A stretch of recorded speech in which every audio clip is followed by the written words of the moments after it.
This stuff is not hard, right?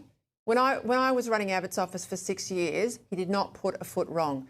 The rules are pretty clear. You apply the rules, but you also apply a bit of common sense. And you go, yeah, the punters are going to cop that. I know it's inside the rules, but the punters will not cop that. I don't want to answer to an Andrew Clennell or someone else on Sky News over that. So you wouldn't do it. What I don't understand, and I think, correct me if I'm wrong, it came out of Barnaby Joyce and the affair with his staffer, this whole concept of family reunion. Because MPs already get X number of flights for their family to come to Canberra. I think it's something like 6 or 7 for the spouse, 3 trips for the kids. So let's call it 10. If you've already got 10 opportunities to bring your family to Canberra, why do they need these additional ones? Because I tell you what, that stuff today about Don Farrell, he has claimed about $100,000 worth of family reunion travel.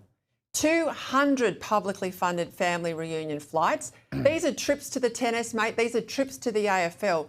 Now, look, the bloke is 71 years of age. His kids are adults. They've got children of their own. Why on earth are taxpayers paying for him to ferry his grandchildren and children around? I get the argument, you know, you've got young children and the MP's busy.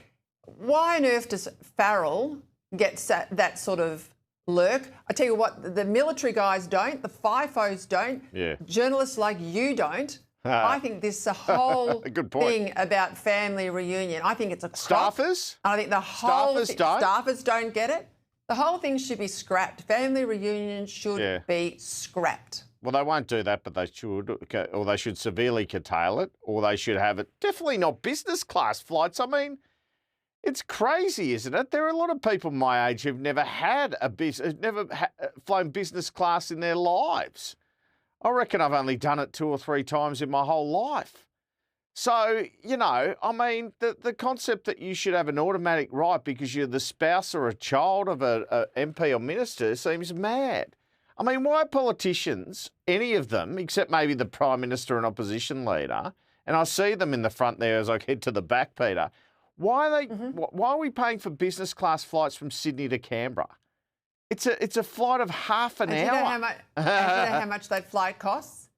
It's about $1,200 a throw. Oh my gosh! I mean, I nearly swore. You can fly to London for that sort of. You can fly to London for that much money. Look, you know, I just think it's a crop. If Albanese wants to prove he's serious about addressing these budget issues, he could start at home and start with some of these entitlements in the mid-year economic statement. Get Jim to do it next week. If the opposition had some ticker too, if the opposition wanted to pretend this isn't just a cosy deal between the 2 major parties, that they don't criticise each other over these sorts of things too, the Liberal Party should go, you know, Susan Lee's got some bad record there of her own. The Liberal Party should go out there tomorrow and say, we want family reunion scrapped. If they were serious about listening to the community, that's what they would do. The other thing is, we've got to stop this situation where someone gets invited to a 40th birthday party or their son's doing judo on the Gold Coast and they then create all these meetings, right? And say it's an official you're right, trip. They do. You know what? If I'm going to my mate's 40th or 50th in Perth, I'm a bit older these days, Peter, guess what? I got to pay for it, as to you. You know, we don't expect our employers to pay for it. We certainly don't expect the taxpayer to pay for it.